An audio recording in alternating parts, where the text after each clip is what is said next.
Transformation happens here on Unifying Family. Men on Monday, women on Wednesday. Real talk, real issues, real solutions. Unifying Family, building strong families.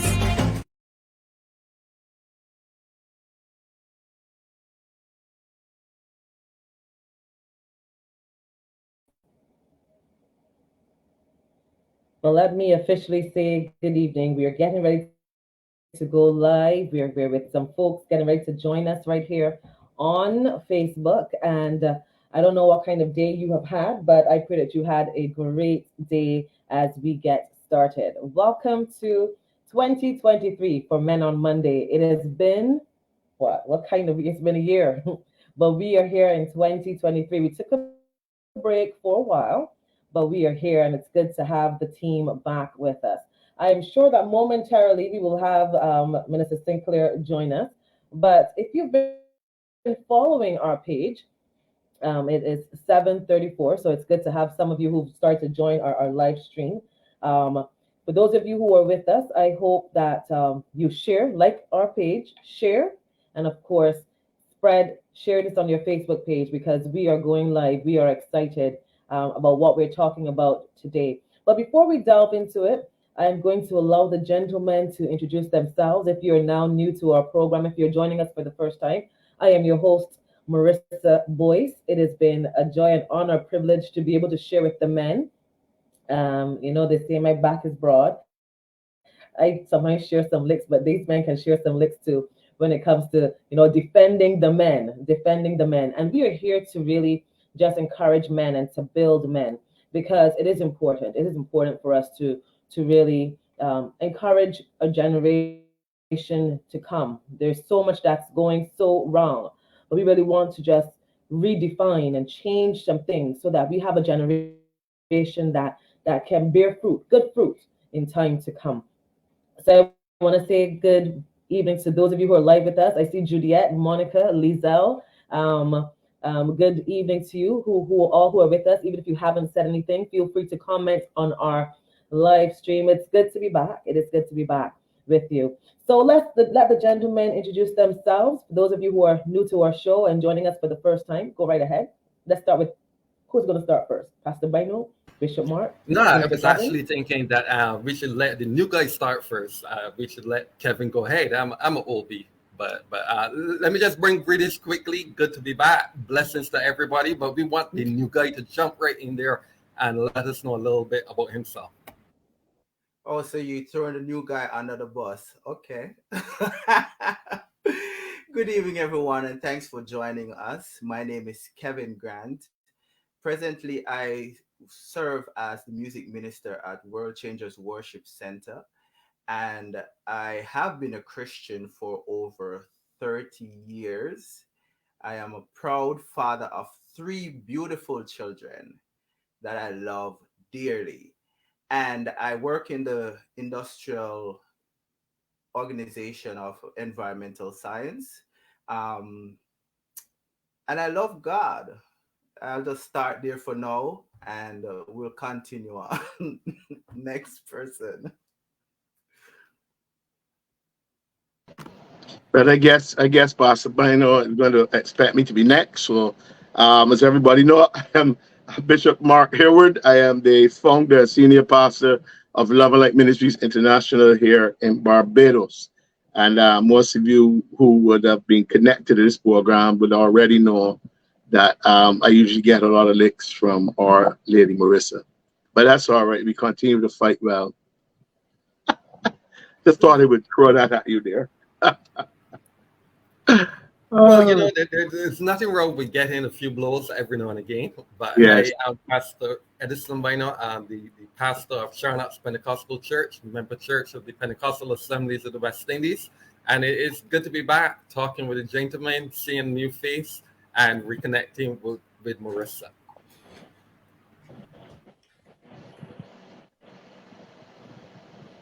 I guess you have to let Brother Sinclair know, Minister Sinclair know. Introductions. Yes, good evening, everyone. Sorry for my tardiness. So it's a blessing to be here once again. Reunited evening program. I'm excited to see what it's going to look like. Yes, looking forward to getting back to letting men having a voice through this medium and this ministry. Blessings.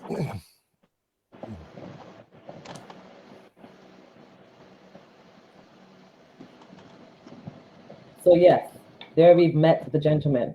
I don't know who's upset that we are showing to this evening, but you can change those angry faces to some smiley faces and some thumbs up, like our stream today, because we are talking about fatherhood in the 21st century. Good evening to you, Caroline, and good evening to you, Ramon Carrington. And of course, the gentleman will be responding in real time this evening. And we're talking about fatherhood in the 21st century. I am not a father, clearly. I am a mother. But we know that parenting, in whatever stage of life, whether it's baby, newborn, whether it's a preteen, whether it's a toddler, whether it's a teenager, even in parenthood of adults, it is always there's always a challenge there. And and one of the things that I've recognized is that some of the challenges that would have been faced by some of our gentlemen, they don't face their children are facing different challenges now. And one of the things that we really have to deal with is social media and the impact it has had on our children.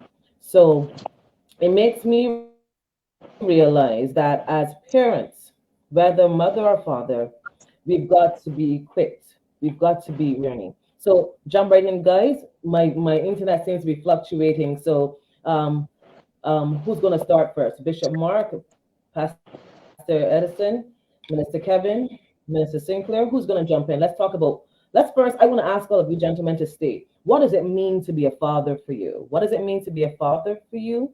And then we can start to delve in and go from there, looking at the challenges, the joys, and, what are some of the tools that you were using to become, to better your journey?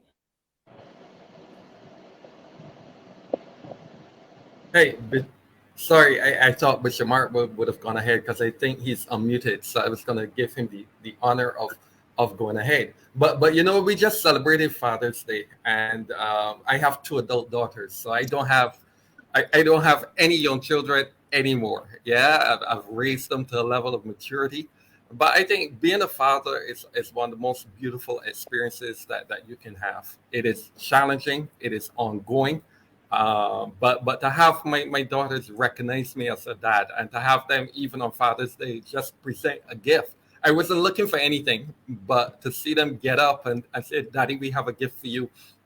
And then they said, "Well, look, we have another gift for you later," and to go as a family and to actually see them grow and develop. And the thing about parenting is that there are always challenges. There are always going to be some kind of disappointment. But it's the privilege of just being with your children and seeing the work of God in their life, seeing them mature, seeing them succeed, seeing them step into the plan of God for their lives, seeing their gifts. It's a beautiful thing. It's just beautiful to watch them over the years.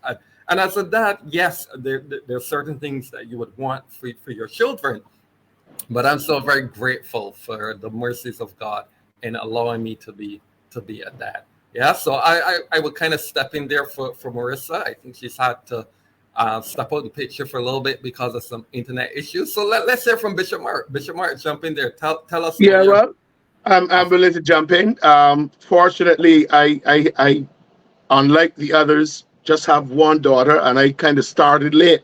She's just 18, but same challenges. I think even as Marissa would have said, I think in this time, because I'm the first of 6 children, but at this time is kind of challenging to raise the children in this time because of one. I think one of the greatest, although the greatest helps can also be a deterrent to their development, is the technology and the phone and all of that, where they're very addicted by the phone. So that and then in terms of wanting to be into the academics and so on, because they can just Google everything, or what he says to me, doing maths when I can just take up my phone.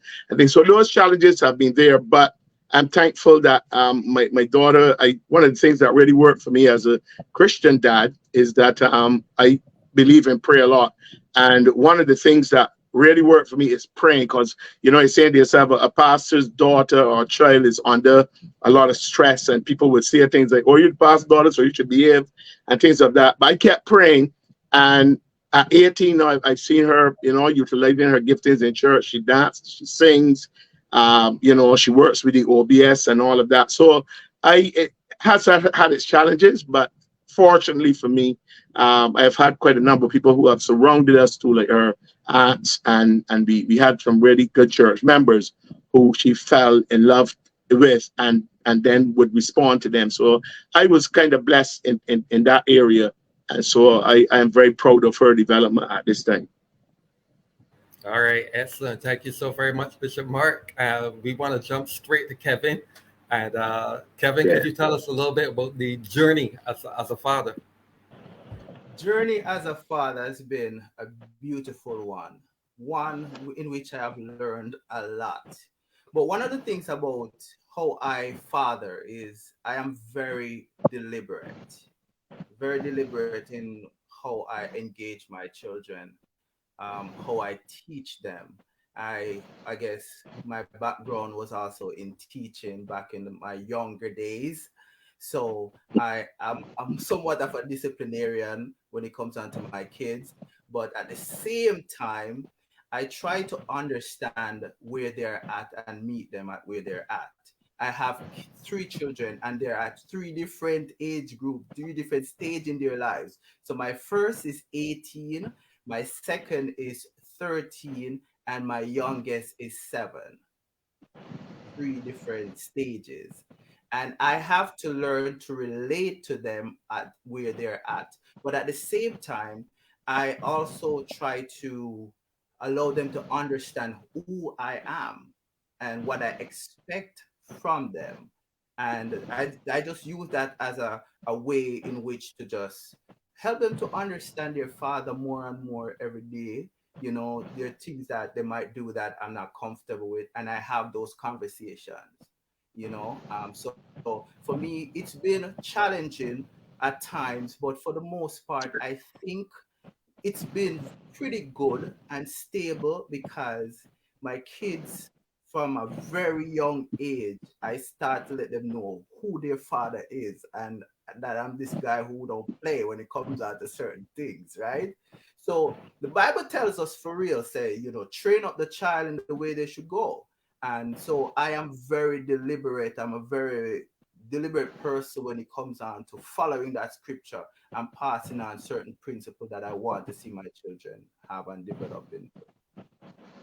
Cynthia, your turn. Yes, please. Fathering. I have three sons, 32, 26, and 16, 7-year-old grandson. So it's been a blessing, been a real journey, raising boys and watching them grow, watching them mature, transitioning as soon as you blink your eyes, they're growing. And you're watching them do things that you have inadvertently spoken about and teaching. I enjoy fathering. I really do. And I think it's an honor to father. I think it is. I've always had that feeling. You know what I mean? And I'm never one of those persons that believe, the child is the mother's own and that type of thing. You know what I mean? The child is 99.9% my DNA, so that's my child. So I've always felt that way. And I think that part of what we have in a society, that men think that they are side dishes in the parenting pool. And I think I try to get guys to say, no, that is not true. And because we're raising an environment that makes men feel like, you're over there, you're supposed to just assist. But no, I get guys that you were very primary, and it was very primary in my children's life. And even children that are not inside of my fold. So I definitely have 3 sons and many children. So I believe in fathering others, being there. And I enjoy it because I think it's one of the greatest office that we can carry to reflect God in the society, because He's Father and we get to mirror that. It helps me to learn more about Him, to be forgiving, to be understanding, to have a grace, even when your children do something that's totally opposite to what you want them to do. It just teaches me of when I do things to God that is totally opposite to what He wants. And he still loves me. He still provides. He still give me things. He still open doors. He still favor and I do the same thing to my children. I spoil my children. Like no, sorry, I spoil. My spoiling with discipline. They're discipline and spoiling, but God spoiled me. I'm accustomed to God spoiling me, so I just pass on the favor to them. So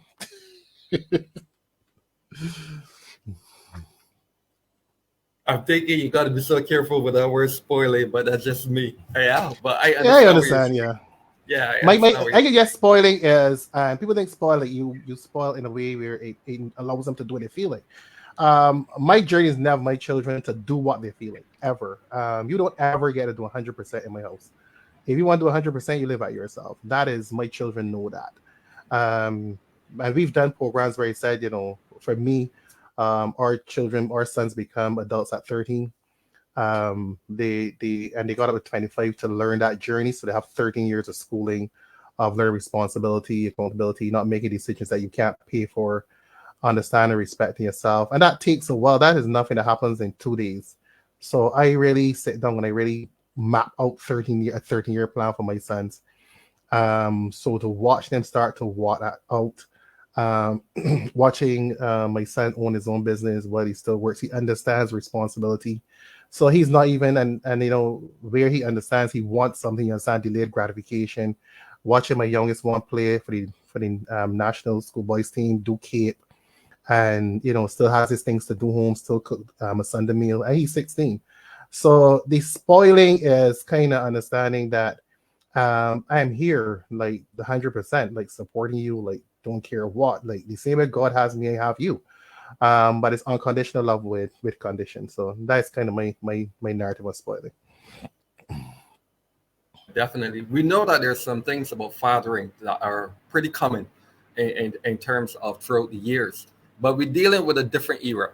Yeah, we're dealing with the 21st century. So, guys, if you could help me with understanding some of the differences between parenting now in this society versus parenting, 20, 30, 40, even 50 years ago. Yeah, what do you find to be some of the differences? We want to help some fathers out there who are really dealing with the issues of today. Who can suffer? Kevin, you want to jump right in? Well, parenting now, in comparison to then, even thinking about myself as a child, uh, most of our activities was outside. We were always outside playing, you know, pretty much everything was done on the outside. We had a strong community, a strong sense of community. So everybody in the area know everybody. All the kids play together. We commute together to school. We do all of these things together. Um, but now you find it that these kids are more into gadgets. They're always on their gadgets, they're always on social media. They use whatever form of medium necessary as entertainment. And it's surprising because I watch my nieces and nephews and my daughter, and they're sitting together but everybody's on their phone. And everybody head is buried in their phone, just texting away. And every now and again they might look up and say something to each other. While growing up, I didn't have that. First and foremost, only the rich people would have phone. So for us, it was just always playing. We were playing games all the time outside. But so I see that big difference in how um, times has changed, but it also puts us at an advantage at times, because we who know what community looks like, we who had that experience while we were growing up and just learning a lot of things from family, friends, just learning from the elders in the community, all of these things. Most of, especially in the first world country, I live in Canada, most of these kids here don't really have that. Nobody, they're outside playing. The neighbors don't really care too much. They're just doing their own thing. These kids are doing their own thing. You have to be all out there monitoring them, all of these things. So when you have that kind of experience from your past as to what community looks like, you get an opportunity to pass that on to them, to teach them about it. And sometimes you have to really get um, militant and pull them away from all those gadgets and, social media, and create the atmosphere for them to have community. So my son, especially here sometime in the winter time, kids, a lot of kids don't go outside to play and stuff like that. But you give them the opportunity in the summer, you pull them outside, man, leave the TV and go outside, go play, you know, things like that. I try to do to kind of foster that community and that opportunity to learn and socialize with other people. Because if we're not careful, they become socially awkward because they spend less time communicating verbally than they do, they're just always about these gadgets and all these things. So yeah, we have to be very deliberate, and I believe in being very deliberate about how you breed children. Okay. I want to jump in here and throw something in the pot. Is it that the fact that we as parents are not as available now? I find that children gravitate towards the technology because we are so busy. I mean, we are a lot busier now when we are doing our own thing. But when you go back where there was an older person, even when we did our community, you're running the streets, it was an older person. Why I can say this as when I would be outside with my son, it is almost like a magnet. Other children turned up, right? Other children turned up. I came to play, and all of a sudden there was a whole bunch of children in front of the house playing. You leave the children by themselves, 2 minutes, there's a noise, everybody goes back home. But I find that where parents are missing, even in the activity, that children then learn to not look for the communication and they go off to the gadgets because it's kind of stay out of my way. So we give children tablets from very early. As soon as the baby could do whatever, we stick a phone in their hands. So I understand that we blame them, but we taught them to go to the technology, and that become their pacifier because they get out of our way. They're not bothering us. So we even fool ourselves and say we put on an educational program, you know what I'm saying? And lie to ourselves like, at least they're learning something. But it's showing that kids learn better with three-dimensional items. And we give them a two-dimensional screen, and you don't learn as much with a two-dimensional screen. And I think by extension, the children have learned that. Remember, we were around, and then the phone came, the tablet came. They're born with the tablet. And we gave them the tablet from a very young age. So I do agree that that the kids' social interaction are totally different. But I know that their parents that the ones that are very involved, like very engaging. We would tell the child come off technology, but then do what? We tell them go outside, but then do what?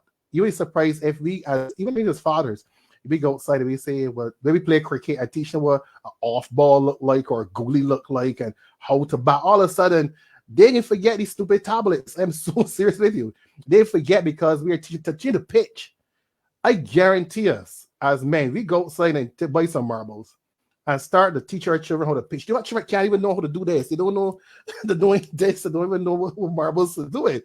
Right? I'm saying to you, we don't know the pitch. And I think we have failed our children, to be quite honest, that we've not passed on Chinese skip, hopscotch, pitching, red light, green light, 1, 2, 3, all the things that made us catcher. Play catcher to midnight. We go outside as soon as we get Terry back inside. Give us 2 minutes. We go outside to play. And in 2 minutes, we back inside with the same stupid phone. So I do agree. But I think that if we were to really engage our children would start to get back in that community behavior. Yeah, I think I am in agreement with all of what is said. But I think too, what has happened is there's so many dynamics. But I think one of the things that I'm feeding off of what Kevin said, there was like the village raising the children in those days. There was a whole community aspect to raising kids, and you had to respect the older folk. In other words, you and your parents and the neighbor could have an argument, but you can't walk past that person and don't speak because they then deal with you.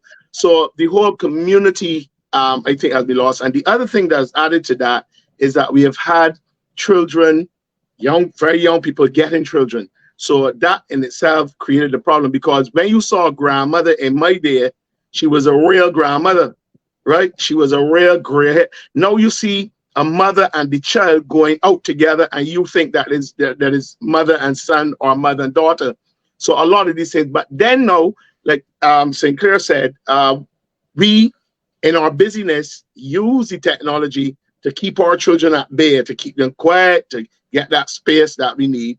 And remember, the tablet now have so much information, good and bad, right? And when we think that they're, as St. Clair was saying, that they're checking the educational thing, their finger hitting other places that they're friends or whatever. So that in my day, for me to know something that is happening in the world, I had to listen to the radio or what my teacher or my parents taught me. Children now, at just the drop of a hat, just the press of a screen, are exposed to a mob ton of other things. So you can have a child at 5, 6 years old coming asking you about sex, asking you about, was this vagina thing, was this thing, and all of those things, purely from the standpoint that now we would take our time as parents and release those things. Now they're even exposed now to, we're in a society today where they're exposed to even greater dangers, all the various other things now that they can call themselves a he, a it, a them, a and all these things. So it is really, really a different time. And I think I agree with St. Clair that, and I mean, for myself, I ain't gonna get no more children, but I father a lot.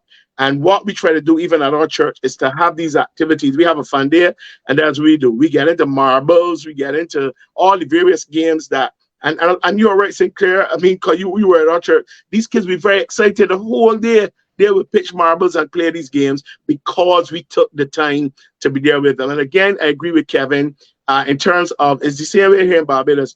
When I was a youngster, I could tell you people where their house was, who were living in the house. I used to make the Pine, down Regent Hill, all through. I could tell you exactly where's John Brown. I can tell you where to find John Brown because we were at everybody's houses and in community. Today, I have been up there where I live for 30 years, and I can't tell you where everybody is. Maybe next down the road here and about. And people pass now and just do the royal shit, They're hello, very mannerly, bam, shut the door, go into the house. You don't see them again till tomorrow morning. So these are some of the things, too, that has affected. I go into restaurants, and I see, as somebody mentioned there, people come in, they talk to each other, order the food, and then every single person, bar none, sitting down on their phone in their own world until the food come and maybe you go up on the phone to eat. They eat with one hand and say, yeah. So these are the challenges that we have now with our children. And one of the things that I've realized is that the children have become so addicted to these things that they get very vindictive. Then we have to punish. I hear people say punish the children by taking away the gadget. We saw, unfortunately, in Guyana here recently, where a teacher took away a gadget. And a whole place was burnt down. Over 19 children were burnt up. So we are in this society now where the phone is addictive. But I might thought she don't put it down. Bed, whatever she does, that phone is like a hand stuck onto her hand. And so these are the challenges that we do have now relative to getting our children. But I think, though, that we, with our topic tonight, we need to examine what really good, I put in brackets, a godly father, what fatherhood should be, especially for us as Christian men. Can I say something? That is it that I ask a question? Is it that we become so busy, or is it that we are now more selfish? Both. all to both. Yeah, busy is true, but I think you're correct. People tend to more about themselves and what satisfies them. Look, when I go on the tablet, let me go. But call the adults. Let me say to you, the adults just as addicted or more addicted than the children. I was waiting to say. We are guilty. Look, we can point at our children all day long. And I'm the chief culprit of this. And it's saying we can't even put down our phones like legit. Some on 1 o'clock still on the stupid phone, like watching nothing, right? And we were around before the technology came around. Yes. Imagine them that are actually born into Born into it. this thing. Yes. So I'm Yes. telling you, however, that even asked my wife for my youngest one, I allow him to go outside and play. Like Yeah. we don't actually allow our children to go and play. Correct. We actually saying we gotta go outside and play for stand in the house, don't Yeah. get in trouble. You Trouble. Yeah. understand? You whole thing and know your neighbors. What you going at somebody's house for? Don't eat from the body. You know what I'm Buddy. saying? We actually encourage them to disassociate. That's right. We don't who That's you right. by. Don't go by anybody's house. Don't eat the Right. food. Why don't you make by people's house eat food? You know But I eat that one yours, everybody. That's right. No, we don't want our children in places. Yeah. So we Yeah. actually have created, and I The think monsters. Yeah. the village we talk about, the village has now become in the technology. Once time the village was in the reality. But we have created for our children, the village is in the virtual world. So when we don't understand, we have created the very thing that we don't like. And I'm telling you that many parents are more engaged. The children are easy to drop the phone. There are many children that everywhere to play Monopoly, and COVID proved this. Yes. So COVID allowed people to start to go home, take up those DMs, cards, and things. Yes, we did it. Also, the Uno came out, the Monopoly came out. All the electricity went off when we had, and all of us started playing games. But as soon as COVID done, electricity phone back in hand. Be back with the technology. And I can tell you that if our children knew that there was a games night, if children knew that there was a movie night, every children know that they're going to get daddy's attention, if they know they're getting mommy's attention, I could guarantee you this. But children end up looking for our attention, and we all busy. We're off in our phones. We say with church too, we even make excuses. Oh, are you doing ministry on the phone? Or are you doing this on the phone? And our children are literally spending less than 12 minutes, and that is with us being intentional. That's scientifically proven. A day, less than 12 minutes a day with our children. We pass them, talk to them, but we are not sitting in the room and talking with them. So eventually they learn not to have a conversation. So how was your day? Good. So you do a day, nothing. Because they know as soon as they get accustomed to engage with us, we go on again. We engage with what we feel like. But when they're looking for us to talk tomorrow, we back in our bedroom on the phone. So we as men, we talk about men here. I think as men, and I'm serious, I'm here giving myself licks all day and night. So it's not on you, it's me. I'm saying just as a man, we need to set up time. I just say this thing quickly. Up to yesterday, my wife was actually chastising me. And she was saying, you got to set up time with the boys at least once a month and go through different things. And our youngest son overheard it. He says, how long that going to last? Wow. And I was like, yo, you know what I mean? He said, you start things, but they don't finish. And I'm saying, I'm getting my licks, and I'm being honest with you. So I'm not saying y'all probably good, but I have to sit down and say, I didn't just think something, but I have to sit down and say, as men, we talk men here, and as fathers, we have to be intentional spending time with our children. Yeah, we have a comment there by Kathy here. Would you familiar with her, Bishop? Not familiar. Whatever the children see, they imitate. Sometimes the parents are to blame. Whatever the child see they do, we have to be very careful what we say and do. Yeah. That is so true.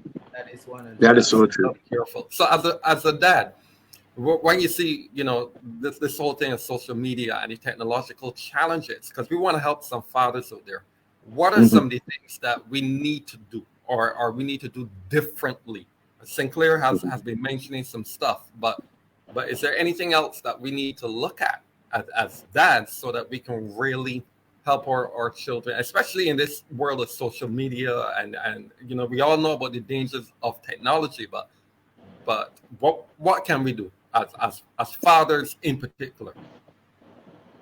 Well, I would say the first thing, and I think you guys have been talking about it all night. We have got to be intentional. Now, for some of us, for me, they're no more intentional for me because I'm at your old scale now. I'm not, but for those young fathers and so on coming up, you have to. I think we have to. You have to be intentional, right?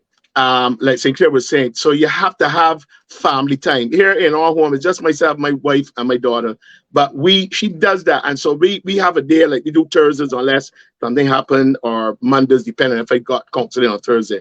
But what happens is that if, and especially when she was younger, if that time come and it's not time, so she would say, wait, what happening? Bam, she would go and do the popcorn, turn off the lights and thing, just got the TV on, turn up the system, and we got movie night, right?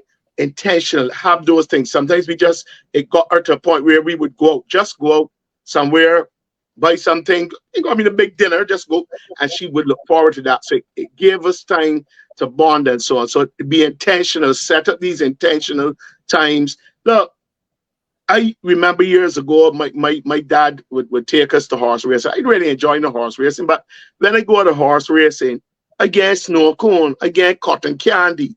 I meet him friends from at school. We had situations where I would go to cricket, and my favorite team was Spartan. And as a young boy, I would go and you would find fathers. And what you say intrigued me is that the men quarreling about their team and what Maple can do to Spartan and so on. And as a boy, I really, really enjoyed that. I saw men quarreling, quote unquote, having heated discussions, no fight. The fellas turn a drink together, and you start to understand that people can have differences and still be cordial. But that's why a lot of youngsters are the way they are, because they don't have that connection to another human being and understand. So you get vexed, get done a man one time. And so we must be intentional. As a Christian father, though, I also think that we must also be good examples. And the only way for us to be good examples is to make sure that we are connected to the source. I ain't talking about just going to church. I'm talking about your children and see the Jesus in you. They can see the fairness in you. They can see that despite you have to be firm, that you still love them and that kind of thing. So I think we need to be connected to the source. As Christian fathers, we must be an example for the Lord. And just one more so the others can participate. I think we need to be protectors and providers of our family. That doesn't mean that everything your child call for you give or anything, because I believe that even if you could afford the biggest car in the world or the more expensive phone, you should teach them that they might got to deal with a cheap one to understand the value of what an expensive one will cost a parent and so on. So those are a couple of things that I would suggest to young fathers, especially Christian fathers. Be connected to the source, be a Christ-like example, and also to be a provider. Make sure you're able to provide for your family. Yeah, Bishop Mark, definitely like what you're saying. Do you think sometimes that we tend to take shortcuts as fathers? Because I think St. Clair was alluding to this, that the technology can be convenient. Yeah, it can be convenient to stick our child with a tablet and then get busy doing other things. And sometimes we might be already busy, and it just seems like a convenient thing that we can do. Yeah. So Kevin, want you to jump in there. We don't want to leave you out. You're the new guy, so we want to give you some time to get me to you. Yes. Listen, in this forum, right? If you see anybody talking too long, you just jump right in there. Yeah, jump in. Yes. These men will monopolize the show. Yeah, there's so many talk. There's so many talk, right? It's a rock one other thing. Yes. You see, but you're jumping. Yeah, Kevin. I learned how to wait my turn. Like you. There will be a turn. Jump in here. Then a turn. Wait till the other person finish talking before you have something to say. You just wait. So that's what I've been doing, just patiently waiting. But he too decent. He too decent, but he can learn quick. He will learn. But like Bishop Mark said, being intentional, and that's one of the things that we've been talking about since the program started, being intentional. But I saw somebody posted in a comment that says, and consistent. Yes, so good word. We have to be consistent, 100%. I agree with both. Intentional and consistent. We have to put things in place that we want to see our children do. Yes. We have to create for them a roadmap. Because here's the thing. To me, when the Bible says train up the child in the way he should go, It's not, oh, you determine how he should go specifically, but how the Right. word of God determine he should go. Mm. So as we as parents, especially as godly men, godly fathers, we have to ensure that our lives reflect Christ. And now we Yes. become intentional while we understand technology, while we understand that the times have changed and all of these things, we have to always go back to the word of God for guidance and for direction. So I believe every little thing I do with my kids, I am intentional. But I also need to be consistent because children look for consistency, you know. Yes. Moment you start something with them and you drop the ball, they start questioning. And Yeah. if you keep dropping the ball, they lose focus and they lose the desire to do with this thing because Right. now, or if it's gonna happen, relationship is like that in general, whether it's a relationship with your children, with your spouse, you know, Close it. work relationship, it doesn't matter. Your boss is looking for consistency, everybody's looking for consistency and us being intentional. So for me, I am intentional and I try to be, even though I fail sometimes, I try to be consistent. So one of the things I do with my son, we have we call it daddy and son time. And daddy and son time could involve watching a movie or going outside to the park or just taking him around the block while he rides his bicycle. We both ride our bicycle around the block or just going for a walk. My daughter is Mhm. much older, so she doesn't really engage in these things, but I try to have date nights. And I tell people, date your kids, you know, date your kids. If you have a son, fathers, if you're a father and you're listening, date your kids. Have separate date nights for your sons and for your daughters, especially your daughter, because you want to make sure that your daughter learn what good treatment is like. You have to be intentional about that to pass on your principles to your daughter so that she knows what she is looking for because of the example you have set before her, right? So that's intentional and be consistent about it.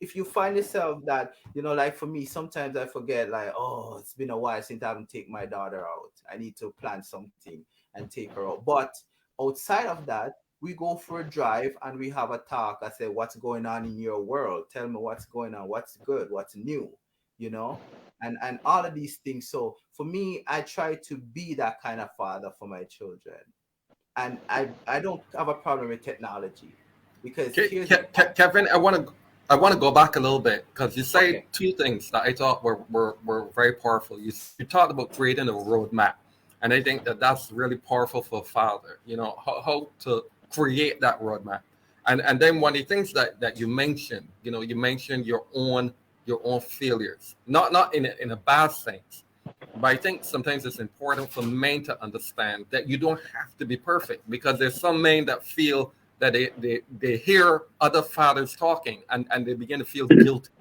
and they begin to feel that they're falling short. And Claire said it earlier. Some of our dads are doing an excellent job, but they Mhm. don't get that affirmation. So they don't think that they're doing a good job. Yeah. So speak to the whole aspect of the roadmap and that whole aspect of not being too hard on yourself as a dad, but just being consistent in doing what you need to do. So for me, the roadmap is I at the beginning I'd say, you know, so we're speaking to general people. So we're not just speaking to Christian people, we're speaking to non-Christian as well. So, you know, sometimes we want to become so Christian that everything that we say is based on the word of God, which is what we want to govern our lives by.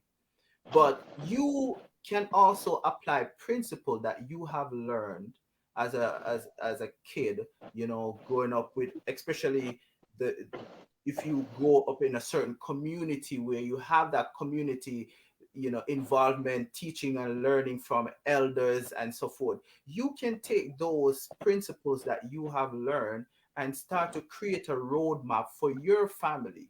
Now your family and my family function differently. right? So sometimes the biggest mistake we make is that we're comparing. I'm comparing my family to Bishop Mark family, or to Sinclair Right. family. And, oh, they're Mm. doing so well. What's going on with my family? We're lagging behind. We're not, no, I am my own person, and I'm having my own experience, and I'm having my own journey. And so I have to work at where I am at, because you, pastor, would have been at probably at a different stage in your life. You would have gone through some stuff ahead of me. I need to now know where I am at and work on my journey from there and influence my family. Remember, say this is not just me doing this, but the wife comes along, or as I said, we're not talking to just church people. So the girlfriend did it too. So we're having you're with your girlfriend. Both of you, are you with your wife? Both of you need to sit down and create a roadmap as to what you want your family to look like, and try to influence your family in that direction. Point taken. I think so. Because each family would obviously be unique and have varying dynamics. So I agree with that point. Definitely agree with that. I want to jump in here a second. Because one of the things too, when we talk about raising fathers in the 21st century, and then we talk about these roadmaps, which is good. And we're talking about what I find. And remember earlier we were asking about the 21st century and what is happening. But I do believe that men, fathers, to me, are doing a better job. And what I mean by that is, men is here, men getting these licks, men need to step up. And I get confused, to be quite honest. On why? Because maybe even 50 years ago, like easy. How many men were taking babies to nursery? You know what I mean? Taking a baby bag, and I mean by themselves, not even with the mother. Like we are walking with the baby bags and the baby, and we are feeding the child. We are holding baby bottles. We are still mixing the formulas and stuff like that. We even mothers go off to work. We pick the child from the nursery and take care. The mothers pump off the milk and we feed the child. I'm not saying everyone, but I'm saying it has improved. We are there preschool, first day of school, picking the children on an evening. We're at the PTA meetings. I mean, these are things that easy 50 plus 40 years ago we were not seeing. We're in the delivery room. Like we are buying baby clothes. We're in delivery rooms with our wives. Once again, that never existed. We are there participating in the delivery room of our children's school fairs. Like we taking children to school fairs, and like you were saying, dads with 2, 3, 4 children, taking them to school fairs and stuff. And we talking about the same date nights. You're hearing more men talk about date nights and taking those time out with the children, taking out daughters on date nights, understanding the importance of communicating with our children. I'm not saying everyone's doing it, but the mere fact that it is happening and it increased and it has been normalized. Nobody criticize or laugh at a man because he got a baby bag with pink. We actually see it as a norm. Like this is something, if you were to go back 30 years, 40 years ago, that was a no-show. And right now, that is legit. You can see a man with a baby and people are not alarmed. They're like, where the mother is. You know what I mean? So we have been making progress with our children. And as men, I think it's going unnoticed. And we are planning here, like we are planning our little girls here. You know what I'm saying? Like there guys that we planning here. Like you understand what I'm saying? We are planning here. You know what I'm saying to you? And we are doing a lot of stuff in home. So I'm just thinking that I'm not saying once again, I'm not saying to encourage the whole stand up. I think we have lost the ability to see the progress that as men we are doing. And then I think men get frustrated because they think this might be what we are doing. As soon as we make a mistake, we are criticized for one failure, but not seeing the overall progress that we're making as men. Yeah, Sinclair, I like what you're saying. This article that I wanted to read from, and it says today's dads work just as hard and as long as prior generations, yet they have less job and financial security. So that's a big thing right there. And it says dads still compose 85% of sole or primary financial responsibility in dual parent homes. And then it goes on to say the time a dad spends caring for his children has tripled. Yeah. While the amount of housework he chips in with has doubled when compared to fathers just a generation prior. And then it says men tend to be seen as less committed by their employers when they take advantage of options such as parental leave or telecommuting. This can potentially lead to career consequences. Yeah. So we see then that you have men that have stepped up.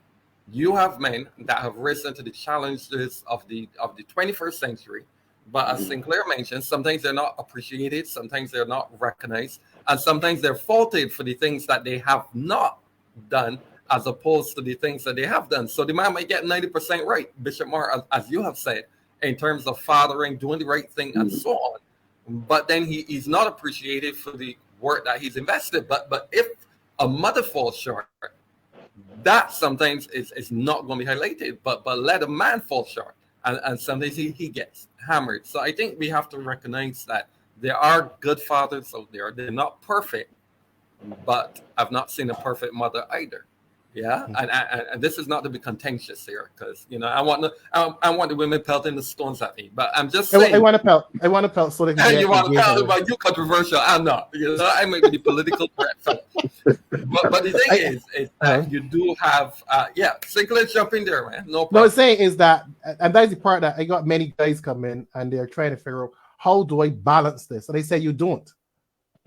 There's no winning. There's no winning. There's no winning formula. And many guys want to know, how do I win? No, you juggle. So some of you drop a couple balls in them up and you keep juggling. You cannot be productive and make sure all the bills are paid and still have all the quality time and still be able to spend time with the girl, and still it is a juggle. And part of that, I tell guys, this is what manning is. It is an unthankful job. I'm sorry. You will never fully be appreciated till you die. When you die, is when people are like, oh shoot, I didn't recognize he was doing so many things.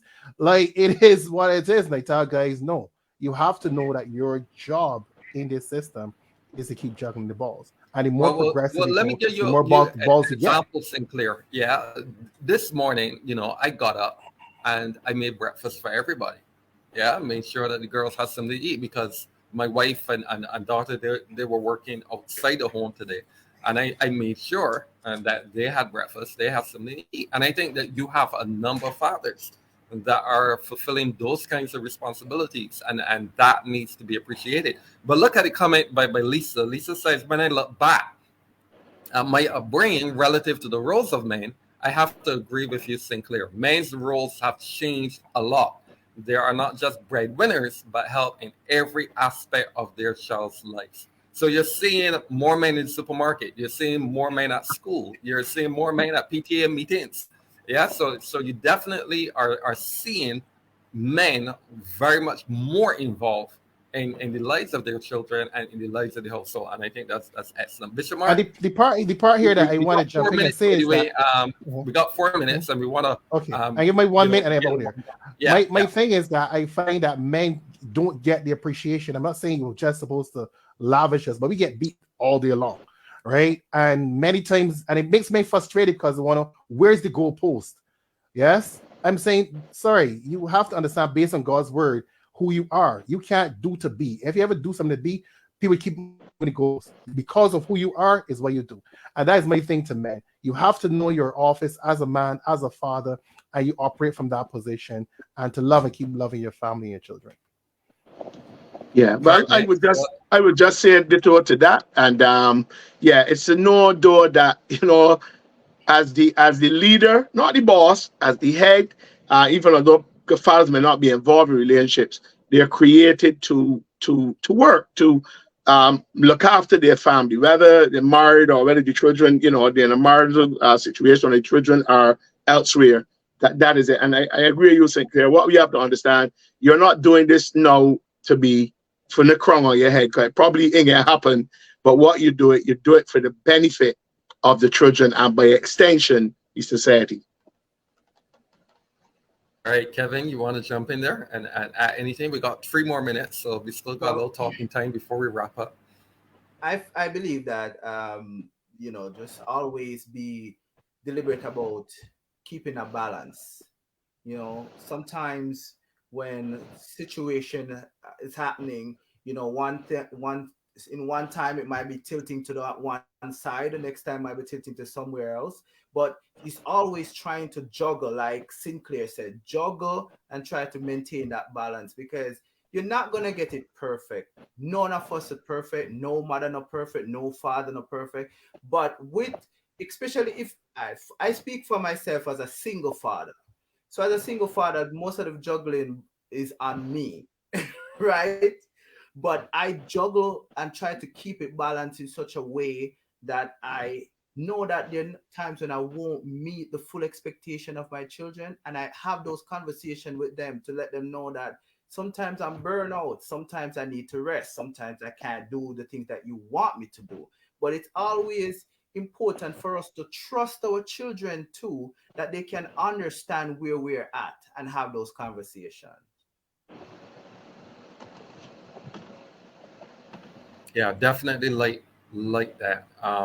We got to talk to our children more, and there's so much to this that we can unravel, because we looked at one area of parenting in the 21st century, looked at some of the general principles for fathers.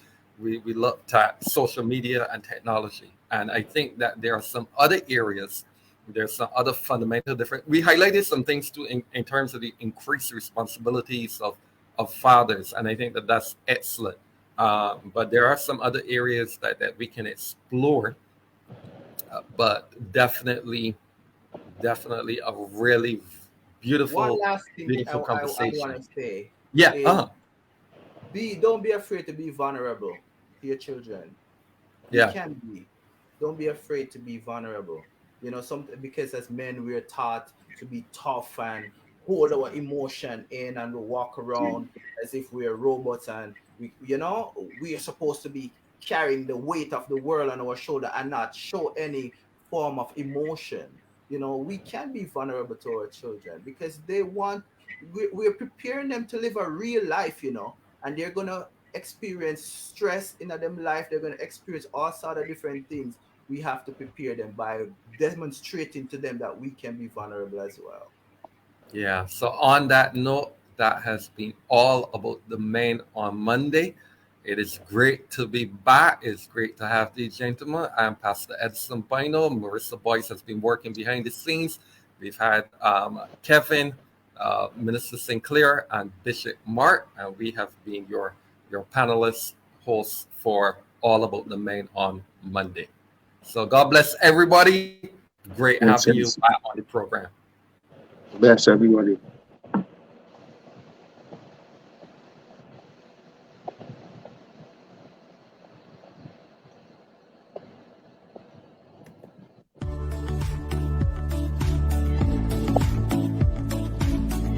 Man, God's first creation, father, son, uncle, brother.